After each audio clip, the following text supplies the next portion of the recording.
All right, you're right. Unforgotten. Whew. I was a little worried about the point. Never here, never here, never here, here, never here, never here. That's my best Metallica impression. Yeah, I love it. All right, let's skedaddle. Welcome once again to Chill Filter, the podcast where we drink whiskey so you don't have to, but you probably should, you probably are. Hey, that's why we like you. I literally almost just said Phil Chiltered, and it wasn't even like related to the Instagram account, which you should check out, listener and viewer, or Phil Chiltered. Whoever that may be. Whoever that may be. He's got some great posts, that Phil guy. But it's not us. I assure you of that. Yeah, it's definitely not either of us. Yeah. Yeah. And but it is it's a fun one. So but I was like, I had to kind of catch myself. Did I just say Phil Chiltered instead of Chill Filtered on the front of the podcast episode? So hey, let's talk about some business real quick. Hey, we love when people give us a rating or review on Apple Podcasts. And maybe it's a bad one. Maybe you say, mean things like inaccurate and meandering, but that's okay. If you have to say something mean, I guess that's that. If you really feel like you should say that, that's that. But I hope you're one of those listeners who's listened to at least 4 episodes, been hooked, and understand that we have improved over these 7.5 years of being a podcast. So that's the business for this week. Rating and review on Apple Podcasts would be nice. Even if you don't have an iPhone, maybe you got a Mac computer, you could do it there. So that's me. You know what I've heard with like algorithmy things? Apparently the stars are all that matters. So if you hate us, leave us a 5-star review, but then say whatever. Yeah, give us some feedback. But yeah, give us a 5-star review. Yep. Who knows how it works on YouTube? I cannot, then that's why all the people quit, is because like YouTube's like, hey, we figured it out. I figured out how to do this algorithm. And then like they change it. And then they're out of recommendations. But we're always out of recommendations. So we're doing our best. To stay popular too, I mean, there's always trends in video formats that are more enticing to people than others. And sounds like the amount of editing it takes to stay relevant. We'd have to pay someone hundreds. Yeah, so no thanks. Yeah. Now we're just going to enjoy what we do and just upload every week. So that's drink whiskey, the thing, man. Let's talk about that. Whiskey, upload video. Yeah. I mean, that's the thing, is like, fortunately for us, we care more about weekly therapy and whiskey. And luckily, at this point, 7.5 years in, we have the fortune to be maybe not. No, I'd be trusted. Yeah. Like there are brands that will send us stuff because they trust us. And like more than I thought there would be, that, especially when we don't ask, like some brands will just send us stuff, and that's dope. On the other hand, sometimes when we ask, people are like, yeah, heck yeah. So, after 392 episodes, that kind of thing happens a little more, which is why I love this podcast, because we put in the work, we're getting the whiskey. So that should be. Welcome to Chill Filtered, the podcast where we put in the work and we're getting the whiskey, or better yet, Chill Chiltered. Yeah. So. When you said Chill Filtered there, I was like, sounded did weird. Say it right? Yeah. Yeah. Oh, that's great. Yeah. So what are you entry buzzing on? We got a special episode today, the Chillies 2025, a little late. I am entry buzzing on since we're talking about episodes we've done and stuff. This one we haven't done an episode on, but it has made its way into an episode. It was the Christmas bottle, the Jefferson's Presidential Select Rye. Having a little sip of this too, because it's low proof, nice and light and fruity and oaky. It's going to kind of lead me into my journey here. I've got little pours of all the bottles that I plan on talking about today so that I can take little sips, and I got all the pours lined up, and it's beautiful, and it's a great way to start the weekend here. Hey, cheers to the weekend. No, that's good. So you like it? You like your gift? Oh yeah. It is mustier and oakier than I remember too. Nice. It is, and like, thank goodness the fruit is still there, because there's like a there's like a I don't want to say rotting because I don't mean Musty. in a nasty way. Yeah, I mean like a decomposing, falling apart, just juice is just coming out, like old like apple or cherry. Like it's so like stewed fruity with all of that musty dusty stuff that's going on too. And what I was saying earlier was it is heavier on the musty dusty than I even remember. So nice. You will be trying this very soon. Nice. You know what's funny? We didn't have this opportunity years ago, or at least I especially didn't. Like how often on maybe a weird, not real, just hypothetical secondary group would you find something like that? It might show up. Don't get me wrong. Yeah. But like Unicorn Auctions is pretty cool. We should get sponsored by them. Because it's what's cool to me is more so the variety and the auction portion. Like sometimes on secondary groups, I'll be like, oh, I missed it by an hour and someone already binned it. Not that I'm on secondary groups, but that's what happens. And and I'm not really like following it too close. The nice thing about Unicorn Auctions is you got a whole week to check it out, and then you get to bid by Sunday. And and like here's the thing is like I've done things where like I'll see it one week and it sells for auctions for like $350, and then I'll see it the exact same thing next week and it sells for $200. And so like sometimes it's worth like if you can't make that next bid, just hang in there. Maybe there'll be another opportunity later. But yeah, that was a win on Unicorn Auctions getting you that one, because I was like, oh, I forget how it came to be with that one. No, I think I came across it. I think it was came across it on Unicorn Auctions, and it all came together. I was like, Brian might love this, and so that's how it all came together. But yeah. Yes. Well, I do. Spoiler. Yeah. So, what are you entry buzzing on? And I'll explain later. Nothing yet. No, I got JT Mellick. This is their 6th year, batch 125. But this stuff is good, dude. I love JT Mellick at this point. Like they are my like secret hidden gem that I'm making less secret and hidden. So nice. Yeah. The like the sentimental of the like they're my home team, you know, like that's how I feel about Wilderness Trail. Do you think that's how you feel about JT Mellick? Yeah, but like Wilderness Trail, people are starting to like 100% realize, but I think people are starting to realize with JT Mellick too. But like, don't get me wrong, they're both great. Shout out to Pat Heist. All JT Mellick needs to do is get bought out by Campari or something, and then boom. Yeah, and then we'll be doing episodes with Mike Fruget, where Campari's in the background, like making sure he doesn't say anything stupid. Oh, that's a good question though. Do you think JT Mellick would sell out?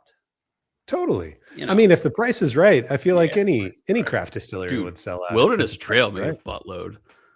Yeah, dude. A buttload. Dude, Penelope made even more of a buttload. Yeah. It's crazy. I forget. Like I gotta look that up. I'm gonna look that up real quick. But what did Wilderness Trail sell for? But yeah, I don't remember. No, I mean, heck, dude, if I made whiskey and I got bought out and could retire and make whiskey in my retirement just for funsies, I would do that. Heck yeah. Wilderness. Oh man, I moved into some of my other stake of the whole, dude. 70% stake in the distillery. So they still apparently own, like basically valuing the entire distillery was $600 million. And they sold 70%, which is like 420, baby. So crazy million. Yeah. That's crazy. I want to say Penelope was like 2.1 bill or something like that. It was crazy. It was like at least 1 billion. Idea.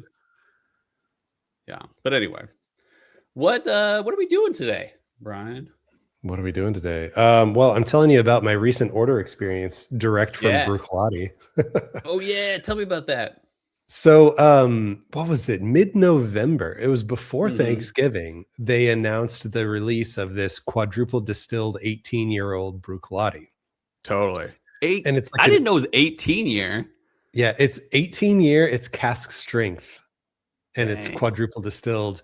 I want to say What's it's the like cask strength? 63 something. Yeah, Still. 63 and a half. Yeah. And not that it's right in front of me or anything. Ooh. but That very but tall anyway, black bottle, or do you have a sample of it? well, you'll see. So Oh. anyway, it's an experimental thing, and they said that it's Yeah. like the first of 4 releases that are gonna be, Mhm. and I don't even know what the future ones are, but it's kind of the beginning of an interesting line that they're doing.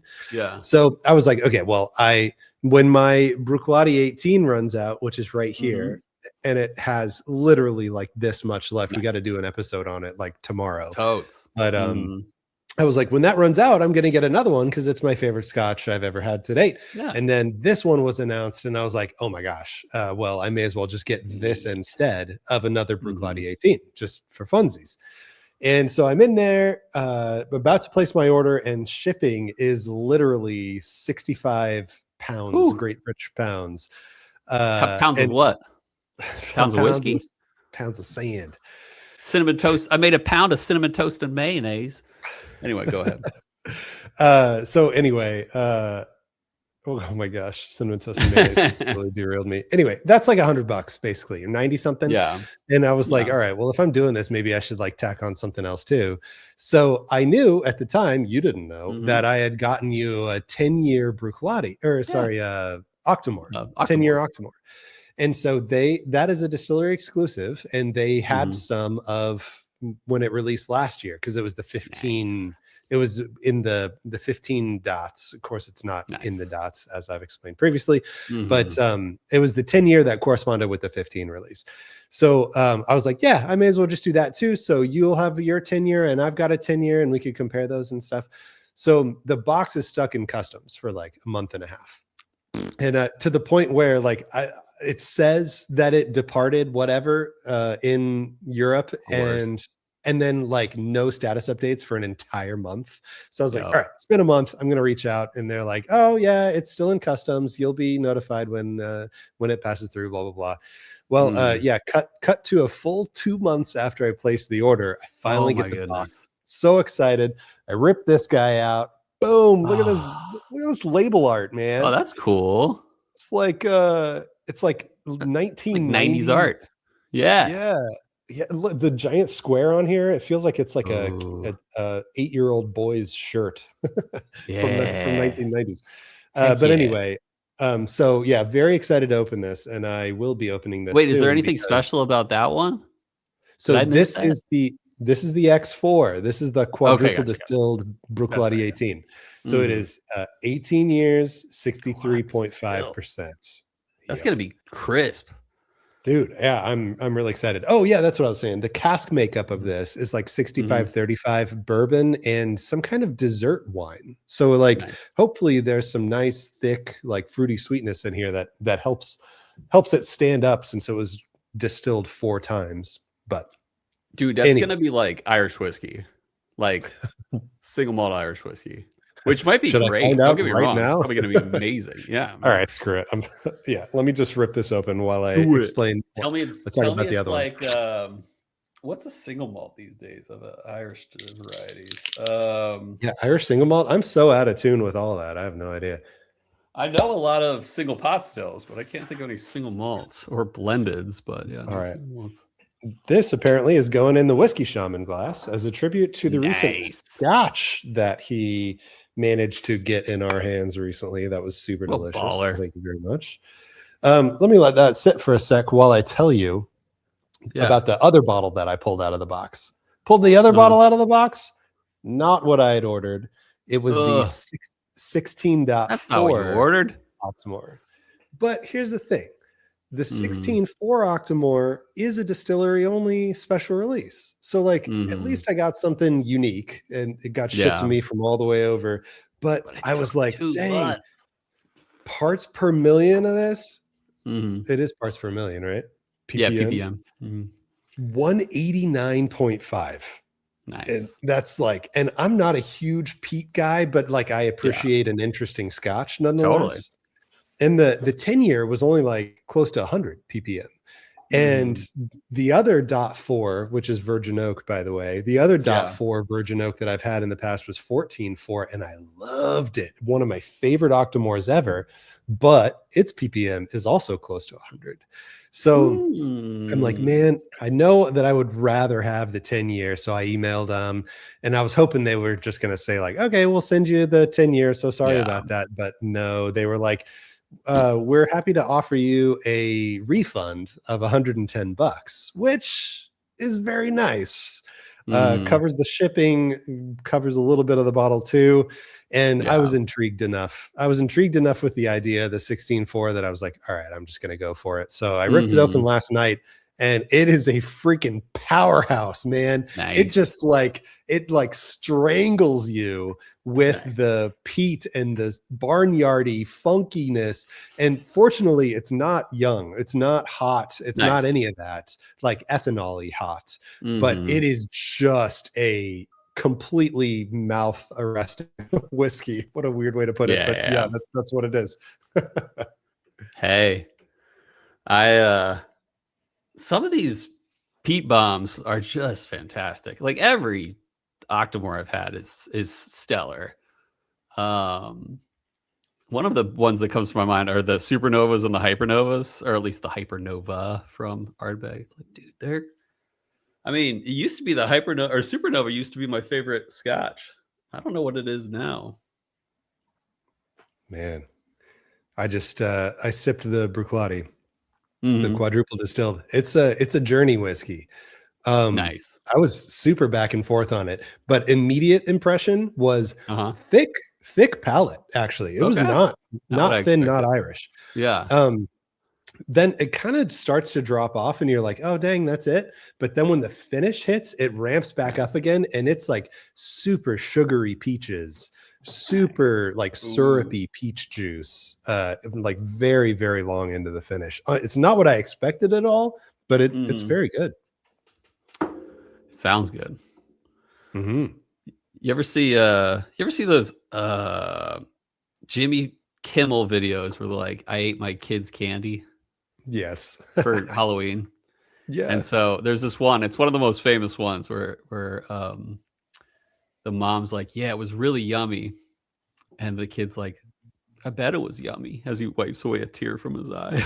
And that's like me watching you. I'm like, I bet it was yummy. But I'm sure we'll be able to try it together. So Yes, definitely. as I would love we to do an share episode so on much. this. Yeah. That'd be Well, cool. actually, That would be since really we cool. never did a Bruichladdich 18 episode, Yeah. we should do a duo episode That'd be of fun. 18 and this. That'd be great. Yeah. I want to So give a your shout out. entire yeah, go ahead. Oh, go ahead. Oh, Your entire household is sick right now, huh? yeah. Well, Heather's over it, but the girls still get fevers. It's been a rough flu for them. They got first sick like mid last week. We're recording on a Friday, so it's been like over 8 days. Probably 8 or 9 days they've been like sick. Fortunately, so all this week, Monday, actually technically Friday, Monday, Tuesday, Wednesday, Thursday this week, for the most part. My mother-in-law has been at our home just watching them while I work from home.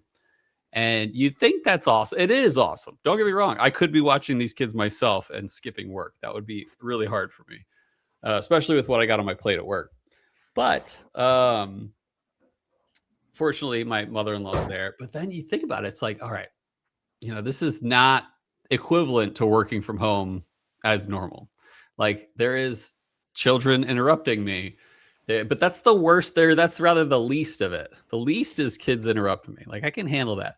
The worst to me, and I'm not complaining about my mother-in-law. She's amazing. It's just the situation when you're like, all right, I'm gonna go downstairs and like take a break, like a 5 minute break from work, grab something to eat. And then it's like, oh, I gotta like in a way like relieve my mother-in-law for a moment because she's taking care of Yeah. them all day. So it's like basically I just didn't get a break all week. We had to push back recording a few times, and um, And it's hard. It's hard when you just gotta focus all day. And there's some people that can handle that, and I give them much praise because I don't know if I could. Like basically yesterday, I told my wife, I'm like, I'm kind of losing it. Like I can't get a break. So she heard that. Luckily, she's a great listener, and was like, well, why don't we just send the girls down to mother-in-law's house today, like for Friday? And they did that, and it just changed everything. They're Nice. taken care of. They're being loved upon. A little extra drive, but I was able to prep for the podcast. I was able to take care of a few things during my lunch break. It made the difference. So I am Good. feeling a little bit better, but I have a feeling they'll be fine in school next week. So yeah. Good. A little bit of a drive. How far away do you live from your in-laws? 30 minutes. Okay. My in-laws are like less than 45 minutes from the North Carolina border. If you want to do some geography, some sleuthing.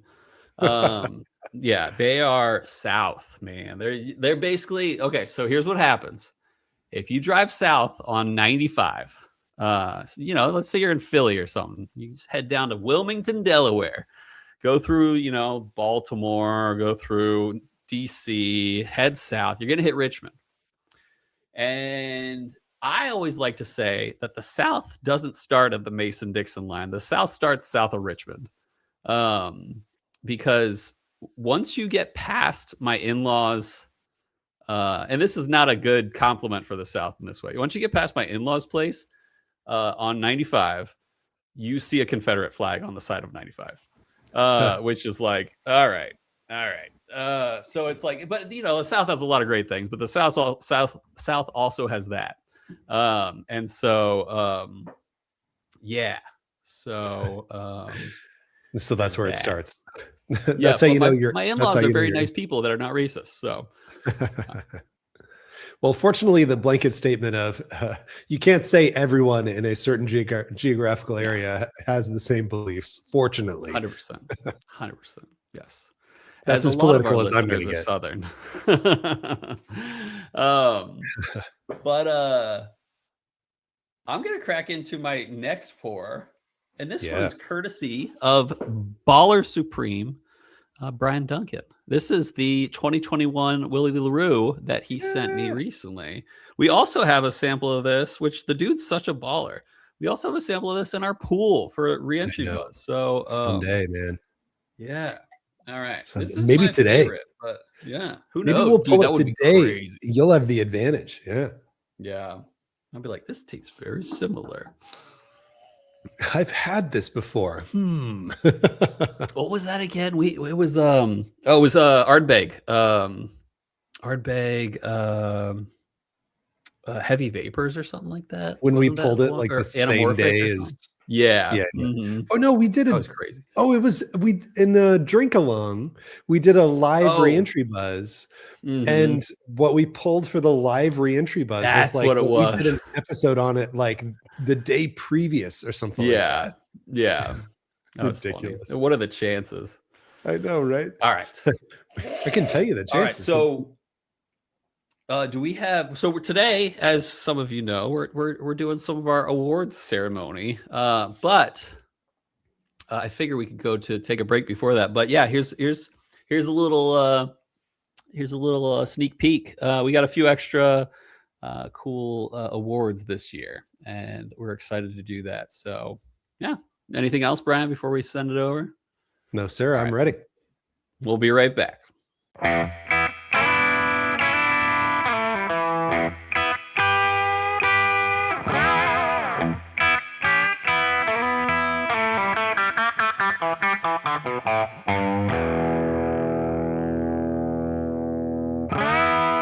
And we're back. All right. I'm sipping on some Willie LaRue. It's real good. You know how good it is by how long the sniff, long and loud. The huff sniff. Mm-hmm. Yeah. It's like sniffing on the gasoline. All right. So we put together an order of our favorites this year. We can go into them a little bit. Do you want to start with the first on the list, Brian?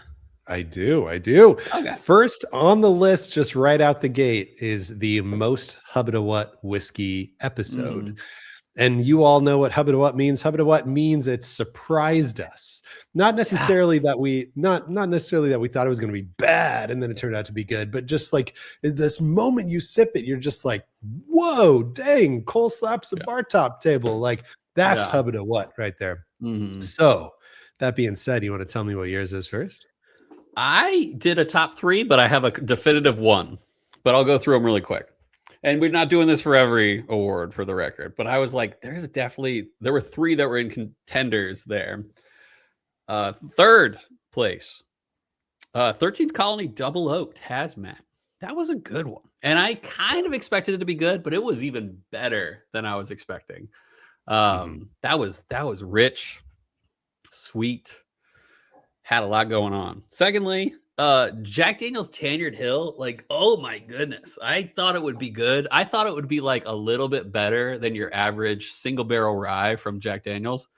Dude, that was incredible. Talk about a flavor journey. Talk about a flavor journey to Flavor Town. That was a fantastic one. But really, honestly, this was kind of like interesting for me because number 1 this year, that it wasn't the best. It was probably not even the best of those 3, but it really caught me off guard.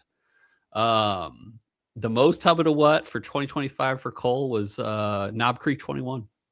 Ooh. That really caught me off guard. Yeah. I expected it to be too oaky and peanutty, and it was just the opposite of both of those. It was amazing. Yep. And that the Knob 21 is the only one that I could think of as a good runner-up because it did catch me off guard with how sweet and sugary and viscous the palate was. I mean, 100 proof, right? 100 proof, 21-year legacy brand, mass production, not like a extremely you can still find them on the shelves kind of deal. So, I didn't expect it to be that viscous and that delicious. So that one surprised me. But what I ended up putting number 1 was Jack 14. My Hubbadabutt, like that. There's something about the Jack 14 that is unlike any other Jack. And the people who say that they prefer the 12 over the 14, like I respect that, but I do not get it because the 14 is another beast entirely. There is a musty, funky thing going on that pour that just does not exist, even on the pour that's 2 years younger, only 2 years younger. So 14 surprised me because to me, it's off profile for Jack Daniel's and I friggin' loved it. Yeah. On my account for Jack 14, I agree with you. It was fantastic, but I kind of expected it to be. Like it met my expectations and slightly exceeded them, especially for how much I love Jack 12. That was good. Jack 14 was definitely a contender this year for Whiskey of the Year. So yeah, definitely. I did just sip it. All right. Nice. Was it good? Yeah. It's good. It's the palate's a little thinner than I remember. Because I don't think I've sipped this since probably we did an episode on it. It's just been sitting there. Of course, I've given many other people pours, but me, I don't think I've tasted it in a solid 6 months. But yeah, man, the finish is crazy long. There is a thinner kind of minerality thing that I think is a little characteristic of Jack Daniel's typically, but all that burnt brown sugar, dark brown sugar, musty, funky. That's what sets it apart for me. So I love it very much. Love it. Here, I'm trying, since I had been trying the Willie LaRue 21, I have a little left of my Willie LaRue 25. So let's find out if it beats it. Fantastic. I'm glad you're able to do that comparison because you probably remember, but I did that the other day and I had a very distinct order, a very obvious order for me. That is so different. They're so different. There is a potency to 2025 that doesn't like the 2021 is very subtle. compared to this, especially. Mm-hmm. There's a sharpness on the 2025. Maybe I should let it sit for a little bit. Well, so yeah. during our BTAC episode, we poured those suckers and we let them sit for maybe 20 minutes or something. And I couldn't make heads or tails of Willie 2025. It was so confusing to me. Yeah. It was very, very flavorful, but I couldn't dissect anything because it was all just like muddled for me. Yeah. And like potency is totally the right word. So if you let it sit there, it might not change too terribly much. All right. We also have a new category this year, and it was funny how it came together. Brian was like, "We should do a Hubbadabutt, but like bad." And what was your Hubbadabad or something like that? I said Hubbada nope right away. I was like, nope. And I was like, what about Hubbadabutt? And it's so that's perfect. What we're calling it this year. And you could probably put the pieces together. It is a whiskey that surprised you in a really bad way. And I have a clear winner this year. You probably have the same winner. I'm excited to hear if we have the same thing because mine was very clear for me too. Yeah. Very clear. So I did have a runner-up too. And the runner-up wasn't bad. It was just so much worse than I expected. And so runner-up, I give to Eagle Rare 12. I was hopeful on this thing. I was like, this is obviously somewhere between Eagle Rare and Eagle Rare 17. And it was not. It was not even. It didn't even taste like Eagle Rare juice to me. Like it was like almost as if it were a whole different mash bill. And so I was very let down on Eagle Rare 12 and was very hurt by the distillery that they would pull a move like that, whatever that move was. But then the clear winner this year, oh my goodness, I was high hopes for this, and it was trash. Woodford Reserve Rye, cast strength rye. My goodness, it was terrible. And it got my hopes up. I was like, oh, Woodford Reserve cast might be good, but like their rye would be really crazy with cast strength. No, it was trash. Worst thing I probably drank this year. So that's my runner up. Oh, nice. I gotta look through this list now. What did you pick? Yeah. Do you want a moment? To skim? Let's guess. Let me look. No, you go for it. Well, I'll tell you while you're looking. The reason Eagle Rare 12 didn't fit in here for me was, I think I just didn't have as high hopes as you did. I think it's very similar to 10. I think it's just more focused on the spice and 10's more focused on the fruit. So I wasn't necessarily let down by Eagle Rare 12, but I guess like it would have been nice if being 20% older, if it was 20% better. But it just tasted like a single barrel variant of the original deal to me. Does your number one have to do with tequila? No, but that's that I thought about that for a second too, but frankly, I didn't think that was bad per se. The Booker's Reserves 2025. It was just not a whiskey that I want to drink. So anyway, enough of that. To cut to the chase, my most Hubbadabutt whiskey of 2025 is the Barrel Decade Hazmat. I thought that was my runner-up to your choice. I was like, maybe the Barrel Decade, but maybe the tequila finish Booker. Dude, that was so bad. I think I can. My memory's not the best. I don't have like a library memory where if you ask me to think of all the things I've had over the last year, I could just like go through and tell you real quick. But I can go through and tell you with enough confidence that Barrel Decade Hazmat was the worst by far episode, and maybe even whiskey I've put in my mouth in 2025. That was so the different. I could have drank the Decade, but the Woodford, I could not even take another sip of that thing.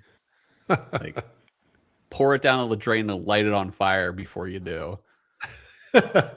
Pour it down the drain and have your. Although both you could have done, because they're both Cash drink, one was hazmat. That's true. I had a thought. And that thought involves me running downstairs to get another Willie LaRue. Oh, all right. Good. So why don't you lead off? I can hear you. So why don't you lead off on the next well, actually, yes. Category. We have tested this before, and I know that you can sprint downstairs at an alarming rate of speed. So the next category that we're going to go through here is the most wanted to try but never got to of 2025. So this has to be a whiskey that released in 2025, and it was one that we just couldn't get our hands on, one that we saw a lot of hubbub about online. We wanted to get to taste, but haven't seen it at any bars, haven't even gotten the opportunity to pay way too much for it or anything like that. And there's a clear winner for me on this. And it's easily my absolute number one of all time. I want to try this whiskey. I have to try this whiskey. And it is the recent William Heaven Hill 19 year. Yeah. From what I hear about that, man, it is like Heaven Hill motor oil, like extremely flavorful, extremely all the good things. So yeah, that needs to happen to me at some point. 19 year too. Yeah, dude. But do you know if it was post fire or pre-fire? It would be post fire. The only way it's pre-fire is if it sat in a tote for like 8 years, and there's totes, or actually totes. Maybe if it sat in a tote for like 13 years, actually doing the math, or totes for 13 years.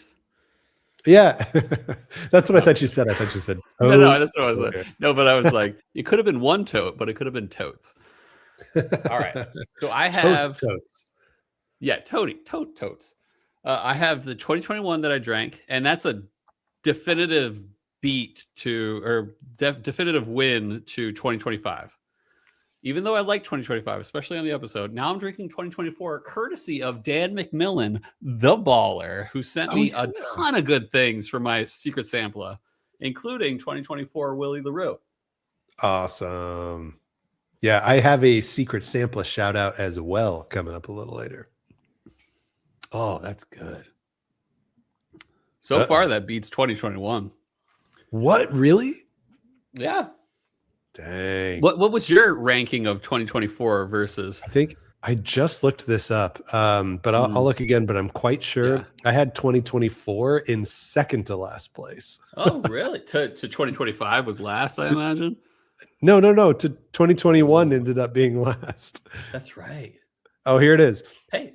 Last place was 2021. Fourth place, next to last place, was 2024. Yeah. And then where did 2025 fit in that? 2025 was second. You ever say something and someone like gives you a look of judgment? Try not to give you a look of judgment, because 2025 is crazy. It's too hot, it's too earthy, it's too a lot of things. Comparatively, I like them softer. I'll stick with my sentiment of there's a time and a place, and with depending on what you've been drinking and depending where you're at and what you ate and what you're doing, and so that night that I did that comparison, I think the 2025 I was just vibing with it, and number one ended up being my 2023, which I finished recently. So I had a whole bottle of that, and I really didn't. I in general, I really wasn't a huge fan. And even as I was doing this big tasting of 5 William LaRue Wellers, I was like, these are good, but these are not whiskey that Brian Rapp really likes. So I think I'm just not a WLWA guy. I take it back. 2024 and 2021 are similar but different. But I don't know which one I like more. The nose on 2021 is so much better than the nose on 2024. Okay. But the palate on 2024 is slightly better than the palate on 2021. Ooh. I don't know. All right. Here's my most wanted to try, but never got to. I cheated a little. But there's a reason for that. It's not out yet, but it's out this month apparently. apparently, for those who can understand where I'm leading with this, the thing I want to try most in the world right now is Buffalo Trace Single Oak Project Barrel 80, the revamp. How did I not see that coming? Well, it's because it's not actually out yet. We got to hit up Buffalo Trace again and be like, hey, we're serious, man. We are serious. Yeah. Actually, we should hit them up again because we got our 400th episode coming up, and I want to reach out to them about that. Mm-hmm. But yes, Single Oak Project, the redo, the updated Barrel 80. Man, I'm ready for that. So yeah, dude, that's when we finally get to do that, that is going to be a triumphant episode. At the rate we're at now, we might drink more different bottles than we drank during our Found North episode with Nick. Where we drank how many? I have 5 right there, 2 on the way from Unicorn Auctions right now. Oh, really? You have 2? Yeah, I have 2. Yeah, bro, they're right there. Like, look at that. What? 9 now? Oh, they're so cute. Yeah. 9, and then the full release. That's upcoming. So that's 10. Yeah, it's meant to be. It's gonna be a great episode. Yeah. I forget what I was gonna say, but I guess we got another category coming up. We're gonna have to do 1/4 ounce pours on that, and which reminds me that Trevor's, the bar / bottle shop, they have an Eagle Rare 25 at the bar. And they don't even make higher than that, do they? That's the highest, right? What, Eagle Rare 25? Yeah. No, just 25. I lost track. Yeah, I know. That's the oldest, and they are selling it by very rare. Sorry. They're selling it by the 1/4, half, and full ounce for like $150, $300, and $600 a pour. A 1/4 ounce? You can't even taste a 1/4 ounce. I know. That's what I said because Brian sent me that, and I was like, "That's hilarious." So a 1/4 ounce, like 1 sip. Yeah, like one. Yeah. $150. Boom. Yeah. Plus tax and tip. You know, they say a fool and his money are soon parted. So. When he comes face to face with an Eagle Rare 25, that's the end of the phrase. Yeah, that's it. That was originally what they said. I still can't decide which one I like more, 2021 or 2024. That makes it fun though. That's cool. It does. I got to pour a little more, I guess, and then we'll talk about our next one, which is, hilariously related. No, I'm kidding. It's we got our best Scotch of the year. We've only done 5 episodes of Scotch, though. We need to do more this year. And I realized one of them was something that did not come out in 2025. Well, not that matters, though. Well, that's not necessary. Yeah, because we're doing episode. When the episode came out, we're talking about 2025 episodes. That's right. Do you want to go yours or me? Sure. No, I chose. I mean, it was clear. We were between Hazelburn. We were between Springbank, Octomore, Highland Park Light and Dark, and then Black Art. Yeah, and that was my choice. Black Art. Yeah, Black Art was a winner. Talk about like Bruichladdich finest. That's it. Like, I love Octomore. Love it. Love it up. Love some Bruichladdich. But the Black Art, like experimental stuff they're doing, that was cool. It was a 26-year Scotch. You can't lose. Yeah. So that was it for me. Yep. And that's why it's that for me too. That was my number one. Close second though, man. The Hazelburn 15-year Oloroso. Which I got from a store in Maryland, I think, when I was out in your neck of the woods. Yeah. That is right up my alley, man. And Hazelburn is unpeated, I'm pretty sure, or very low peated, but I'm pretty sure it's unpeated. Low peated, I believe. Yeah. Okay. But yeah, all that sherry presence that's on there, it is. Wait, no, Hazelburn is the non-peated. Yeah. Okay, cool. But yes, the black art took it for sure. And I like, as me rambling earlier about my Octomore and the Bruichladdich 18 that I have, like, I'm a huge Bruichladdich fan. That's easily my favorite Scotch line. And Bruichladdich 18, I believe, is my favorite Scotch. So yeah, of course I'm gonna love a black art. So that was my best Scotch of 2025. That was good. All right, I've made my decision. Drum roll, please. Best Willie LaRue that I've ever had. 2021 still. Ooh, yeah. Nice. But it's so close, like unbelievably close. Nice. So shout out to Dan and Brian, but Brian takes the win. Yeah, it's cool to have such a close comparison, though, because I mean that must mean that they're both very good, according to you. No, I'm kidding. You sniffing one out of each nostril? You doing simultaneous nose notes? Reminds me, you ever see that Vine? That this guy has like a recorder and he throws one up each nose. He's like, I'm John Cena. Do do do do. So oh good. My gosh. Yes. Vines, man. If you don't know them, find them. So, all right, next on the list, best rye. We've done quite a few ryes, including the Woodford Reserve Barrel Strength Rye. Do you think that one didn't win? Yeah. Well, maybe it doesn't necessarily say that the rye is the best. It's just saying best episode. So maybe you just thought that episode was the best No, I'm kidding. No, we're definitely talking about best whiskeys. To the floor. Yeah. Yeah. And I will go first because it is so near and dear to my heart. My number one that I chose for best rye is Saz 18, even though there wasn't a dedicated episode for the entire Saz 18. It was on the BTAC episode. But yeah, man, that just the whiskeys that are Bryan whiskeys are high age, low proof ryes.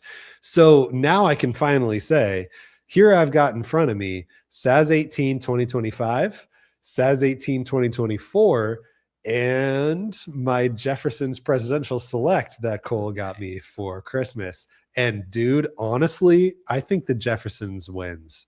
Like they are all fantastic. Really? And I love them very much. But the Jefferson's gets a huge nod on the unique factor because it is so oaky and it is so musty that it makes it so much more fun. So if you go from the Jefferson's back to the Sazeracs, you sip them and you're like, these are delicious and they're way fruitier than the Jeffersons, but like it almost kind of makes them feel a little one note in their fruitiness when compared to the Jeffersons that has all this like spice and rotting wood and like all this like musty, disgustingly delicious stuff. Yeah. I think that was a 2014 release or 2015 release. I forget. What? So it's like over 10 years old as a bottle. That's crazy. But I'm very happy to hear that that's a good one. I just sipped Saz 18 and man, is that good. As you sip one more time and dissect those notes, I will say 2024 to 2025. 2025 is a clear winner for me now over 2024 because 2024 is bright fruity, but 2025 has more legs to stand on in palate, viscosity, spices, more oak. And I dig those extra layers of complexity on 2025. Speaking of complexity, I just put what I selected for the rye whiskey of the year against Sazerac 18, just to make sure. And I stick with what I originally said. Tanyard Hill, at least the single barrel you shared with me, is my rye of the year this year. Nice. It is complex, has everything from candy to fruity to cedary to leathery to oaky. It has it all. It's a complex whiskey. I loved it. It is hot but delicious. And I think it beat Saz 18 this year. It certainly beat Thomas H. Handy, as I'm a handy hater these days. But yes, very delicious. Yeah, nice. I love it. I will say the 2025 Handy truly is way better than previous years. All the way back to. Didn't I say it was like the worst ever? You did. Year? And like I'll take a very contrasting argument to that. Yeah. I think the 2025 Handy is actually fantastic. And I've got a half bottle of like 2024 and 2023 over here. Yeah. And if I luck my way into the circumstance of trading somebody half of this and half of that for 2025, I'm going to do it. Cause like I gotcha. Cause I love that 2025 so much. Nice. I had a really great thought. It was so good at derailing you. That's a great thought. Man, forget it. I don't even care, man. I love it. So go me. Oh wait, hold on. We can't move on yet. I had a runner up that I bring I guess it's kind of sort of runner up. We didn't do an episode on this, but it is a rye that came out in 2025, and I think that it is absolutely phenomenal. And it is this right here. It is the Elijah Craig Barrel Proof Rye from the distillery. So this is the Y725 batch, direct from the distillery.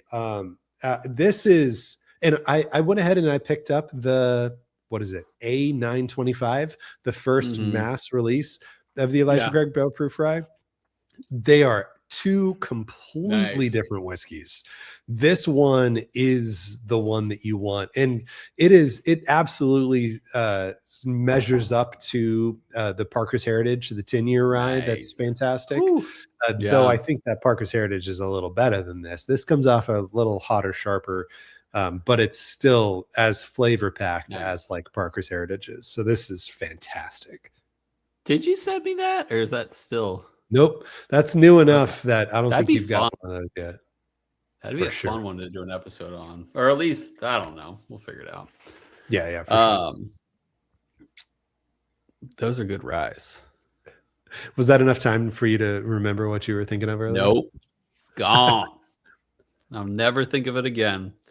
So now that we've done best rye, I think it's time for best burb. Oh, and I had a clear winner, but I did line a few up to like double check. I was like, all right, let's see, because there were 2 or 3 in contenders, and there was a clear winner for me. Ooh, that's exciting. You know what? I'll go first because everybody probably already knows what I'm going to say. My runner up here is Russell's Single Rickhouse CNE.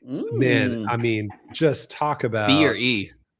E powerhouse, man. This thing is just like, rarely is there a whiskey with an MSRP of like $300 that I'm like, yes, absolutely, I would buy another one of these for $300.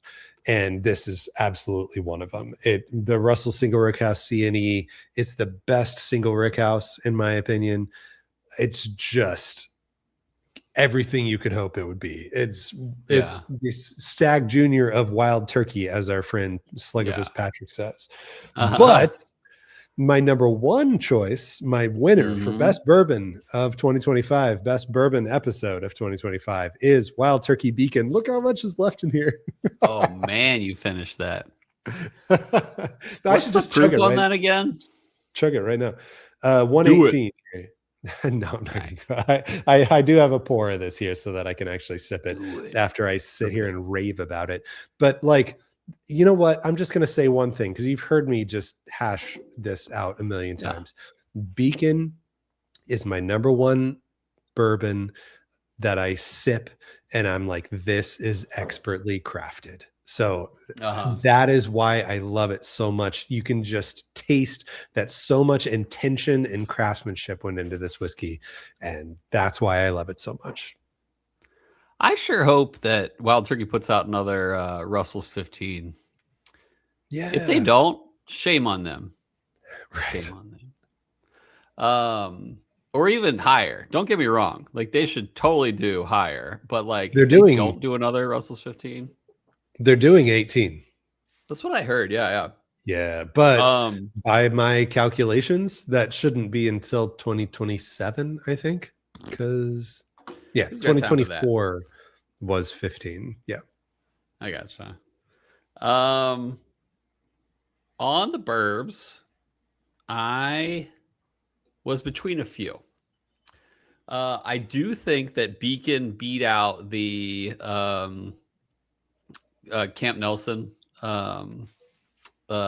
single rick houses, but there was a contender that really pulled me in, and I actually, fortunately, thanks to Dan McMillan, I was able to try the Beacon again next to this one, and this one won by a mile, in my opinion. And that was the Eagle Rare 17 2025 right here. There's a reason it's my favorite whiskey of all time. Because it was no contest. This, in fact, my favorite whiskey of all time, or at least the runner-up to that. For a while, it was my favorite until I kind of realized it was outdone. Was the E.H. Taylor Seasoned Wood. Fantastic whiskey. This Eagle Rare 17 from 2025 reminded me more than any other Eagle Rare 17 of that whiskey, of like the beautiful mix of caramel butterscotch and apples. Delicious. 2025 Eagle Rare 17 might even be the best Eagle Rare 17 I've ever had. It was good. Yeah. That's high praise coming from a guy who had a Eagle Rare 17 from 2014 or so, and has another one. So when I got on my shelf. Back when we did a Seasoned Wood a little bit on an episode, I still have my remainder of that. Ooh, I've been waiting. Them. I might actually. There's one in the pool too, so we'll have an episode on, or we'll do a Reentry Buzz episode on that too. So one in the pool, unbelievable. Could be years. yeah, right. Could be never. Could be literally infinite because, of course, we're probably getting more whiskeys. Than we're drinking. Yeah, right. The universe is expanding. Yes. Mm-hmm. Oh man. So you should try that. You should totally do that, because here's the thing: is you'll get another when we do the Reentry Buzz. So you're not going to have the last year Seasoned Wood there. So yeah, I have a third of a bottle right there. That's Seasoned Wood? Yep, that's the Seasoned Wood right there. Mm-hmm. Only a third left? Yep. My man, to your, I mean, you know what they say. When you open it, you got to share it. So, as they say. But also, you got to take away the fondia, fear of never drinking it again, and just drink it again. Yep. Until you got nothing left. I love it. Love that philosophy. Yeah. All right, what's next? We got most desired product that still doesn't, or that doesn't exist. Not still doesn't exist. Most desired product that doesn't exist. I have a clear choice here. Yeah, well, I do too, and especially leading after what we just talked about here, what I just talked about: single rick house, Wild Turkey, Master's Keep Beacon. Just this level of craftsmanship. I want this level of craftsmanship to exist on the rye side of things. Oh, so for me, my most desired product that doesn't exist is Russell's High Age Cask Strength Ryes. I want the Russell boys. I want them Russell boys to blend me up, Eddies. Blend me up some single rick house rye, whatever, or Wild Turkey. I know that Master's Keep has some ryes, but frankly, those don't measure up to what's in my head right now. I want the power and I want the viscosity and I want the craftsmanship that's in C&E and that's in Beacon, but I want it in rye form. So that's what I want. How old was the Cornerstone? Don't remember. 17? No, I'm thinking that's what comes to my mind. 17, which is crazy that I just thought of that, because like they haven't put out many ones that were breaking 15 year. So that's crazy that they have a 17 year. I believe Cornerstone Rye was 17 year, but all right. No. Okay. So I have a question for you, and this is cool. This is a cool question. Yeah. Trust me, it's super cool. Retail. How much would you spend on Russell's 18? Oof. Retail. Well, okay, now hold on. Like my brain immediately went to like, okay, well, what's the price of 13? What's the price of 15? Like, where do I expect it to be? But if this is a question of how much does Bryan want to pay for Russell's 18, I think personally, I could see myself going a little over 400 is what I was going to say. I got to just finish the sentence. Like, I don't want to second guess it. That was exactly where my mind went, was like 400. Yeah. 420. Yeah. I'd still pay 420, 420, baby. Yeah. No. But like, honestly, if it was over 450, that's where I would start to get that pang of like, oh my gosh, is it really that good? All right. Here's a scenario. You didn't get it at retail. You couldn't find it at a store. Everyone's raving about it. And it's been a month since release. Would you spend $500 on it? I hate this question so much. I know, right? It's a hard one. I hate it because I don't want to face that fact unless it like truly I put in work so I don't get there. I know. Gosh, but like, it's so hard to draw that line, man. Yeah. If the whole world was raving about it, and 1 month ago I was willing to pay $430, and then now that I know all the drops are done, that's it. Phoenix isn't going to see it again. Totally. And then I'm at some gas station and he has it for 500. Yes, I would take a large gulp and then I would pay $500 for that. Yeah. I mean, we've done worse, both of us. Yeah. Right. Yeah. All right. Like, I expected you to be like, okay, my next question. You're at a gas station and it's $600. Yeah. Deal or no deal. I never answered mine. Okay. Most desired product that doesn't exist. There's a reason I drank this for my entry buzz. JT Melick rice whiskey is going places. And I think when JT Melick gets to a 10-year, dude, I'm there. I am there. Dude, so this guy is all in on the J-Mac, the JT Melick. Antique collection. Antique collection. Dude. All rice whiskey. JT Melick Antique collection. Yeah. One is like 18 years, low proof. One is like low age, high proof. One is like a certain type of rice. One is another type of rice. Yeah. Yeah. Love it. Yeah. The J-Mac. So, but we reached out to JT Melick today, actually. And we're like, hey, we want to have Mike Fruget on. So hopefully we can work that. Hopefully. Hey, side note again, real quick. Wild Turkey Master's Keep Cornerstone Rye is a blend of whiskeys between 9 and 11 years. So what's the 17-year one I'm thinking of? The Bottled and Bond, the first release, is 17, and it's a bourbon. But that's a bourbon. Okay, gotcha. Yeah. There was a 10-year rye called Unforgotten. 10-year? Yeah. Yeah. Oh, it was a blend of 10 and something else. But yeah, there definitely haven't been any rye. Unforgotten, or was it Unforgiven? Like the what do you call it? The Metallica song. I don't know. I think it's Unforgiven. It was definitely Unforgotten. No. Wild Turkey Master's Keep. Unforgiven. I'm gonna prove you wrong.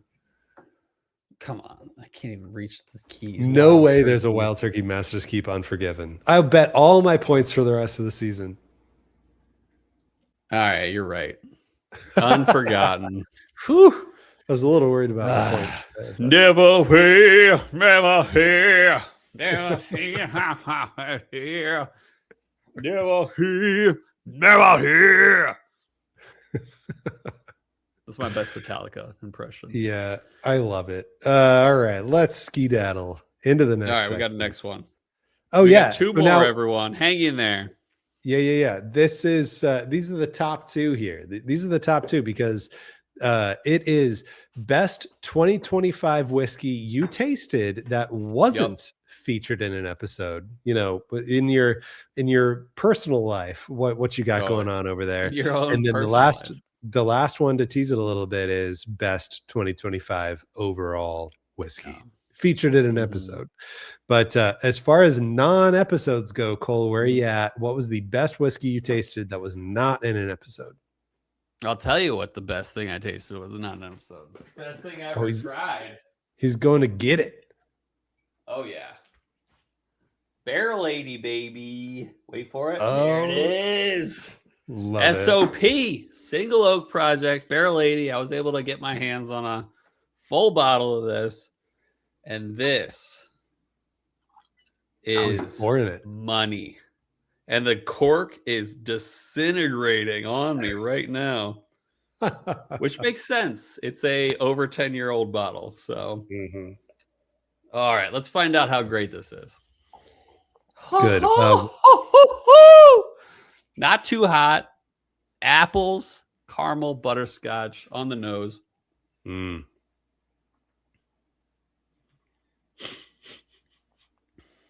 Oh, it's perfect. It's just perfect.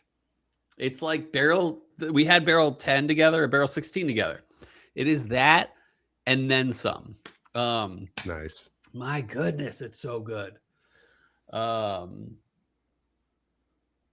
Yeah. That's it. Barrel 80, good. SOP, Single Oak Project. That's why I'm so excited for this next release. Nice. This is where I teased earlier that I had a secret sampler shout out. So shout out to Colt S. Thank you, Colt S. He was my giver this year on Secret Sampler, and he sent me a Penelope 16-year rye single barrel from the Kentucky Bourbon Festival. Whoa. So now I know Max, Whiskey with Max, Maximilian Pedraza, he picked up one of these too, and it was one of his absolute favorite things that he even picked up from the Kentucky Bourbon Festival. And he picked up a lot of things from the Kentucky Bourbon Festival, but this was number one. It was a Penelope 16-year rye, and like it was rarely do I just all out say, as soon as I sip something, I have to find a bottle of this. And that was like the first things out of my mouth when I took my first sip of this was, I have to find a bottle of this. But it was a single barrel, and it was sold at the Kentucky Bourbon Festival. So I'm sure it went home with a lot of loving hands. And like, I've never seen one for sale anywhere. I've never seen any outrageous prices online. So no way I'm ever going to get a bottle of this, but dang, if that wasn't just a tremendous whiskey. That's cool. I mean, that's MGP rye, and it's 16 years. Sounds pretty amazing. Was it cast strength to your knowledge? Yeah, definitely. Oh, as God intended. All right. I know, right? Dude, it sounds amazing. I mean, where do you ever find a 16-year cast strength MGP rye? Like, you never find it. You never find it. Totally. All right. Best overall whiskey. 2025, released on an episode, or at least featured on an episode. Yep. What's yours? Mine, as everyone knows, is Wild Turkey Master's Keep Beacon. God, I could harp on the craftsmanship all day, so I'm not going to say that again. It's just delicious. There is the sentiment of no negative comment can be made is that to the max on Wild Turkey Master's Keep Beacon.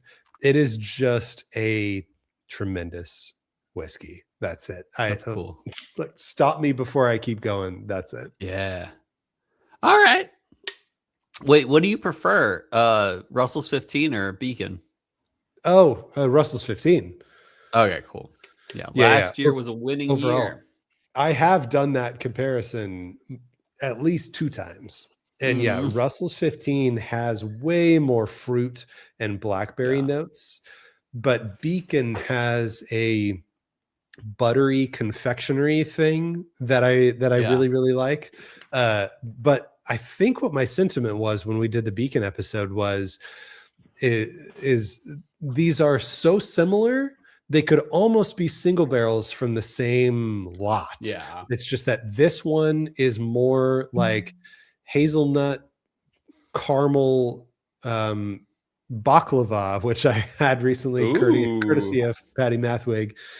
And 15 is like the jammy fruit blueberry pie or blackberry pie, if that's a thing. But yeah, anyway, both fantastic whiskeys. 15 gets the nod, but Beacon is the best of 2025.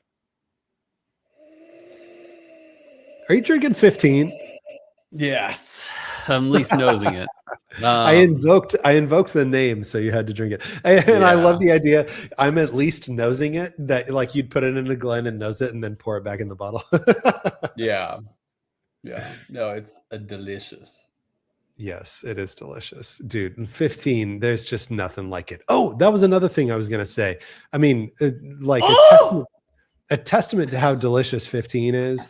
The secondary price rose from like 400 to 700 in a matter of a couple months during 2025. Wow. That reminded me to tell you that I believe, I haven't seen a lot of instances of this because I haven't really been on the lookout lately, but I believe the secondary price of Eagle Rare 17 has gone from 1,400 down to 11 to 12. That's what it was showing on Unicorn Auctions. It was like an 11 range. Interesting. Just so you know. Hey, if my stonks do well, maybe I'll consider it. There you go. No, yeah. Brussels 15 is money, man. What a good year. Like beautiful oak, beautiful fruit, beautiful sweet. It's a winner. All right. My choice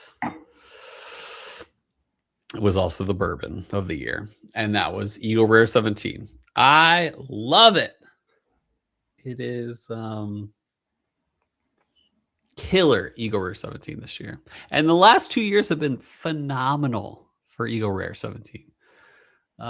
There is a reason that I love Eagle Rare 17. My favorite whiskey ever. That doesn't mean it's the best I've ever had, but it is my favorite whiskey. It is always good, always delicious. Except for I want to say it was like 2020.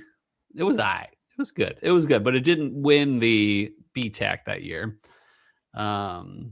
This was good. 2025 was money.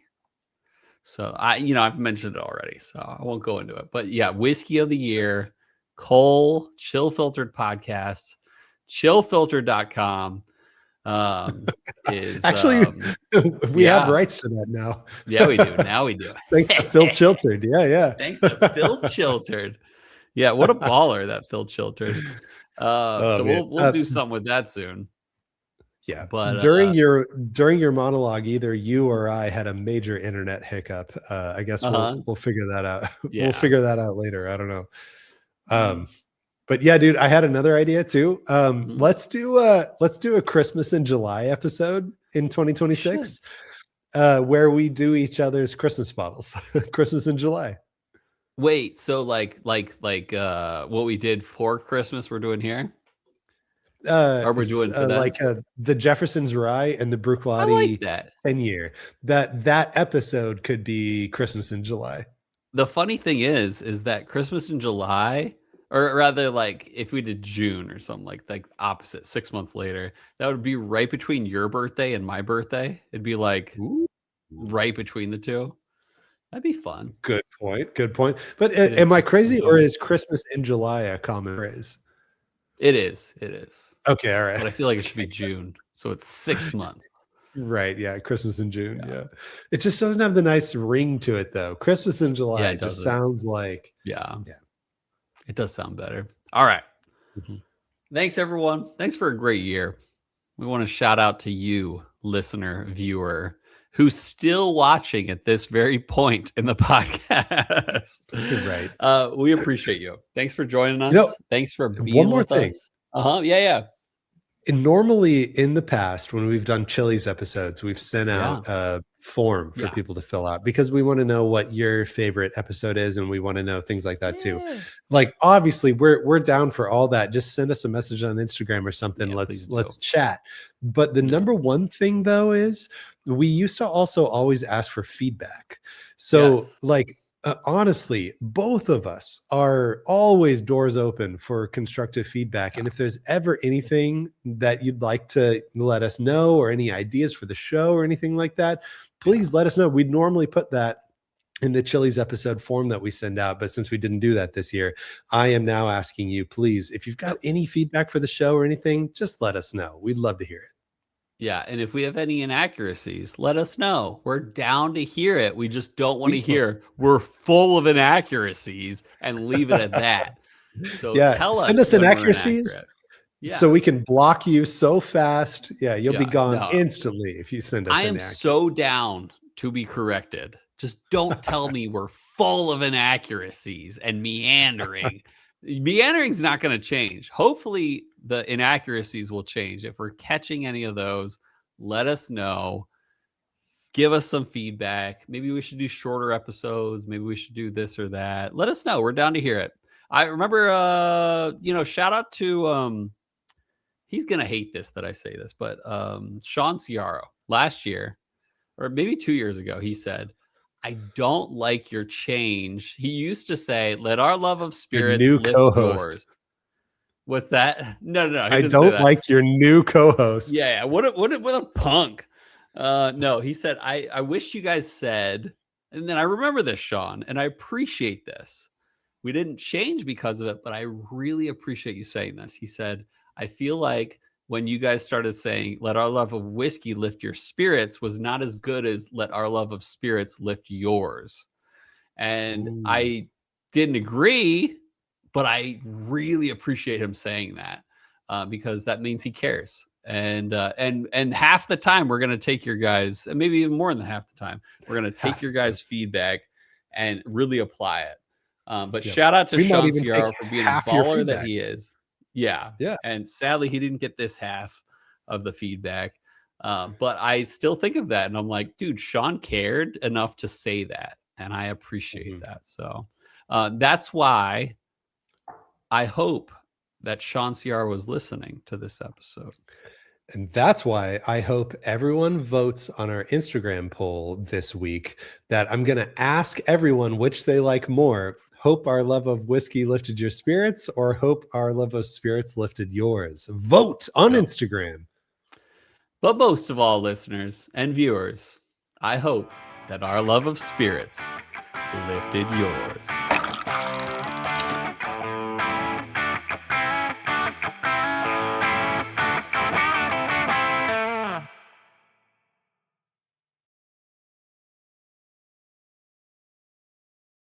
Pounds of what? Pounds of whiskey? Pounds of sand.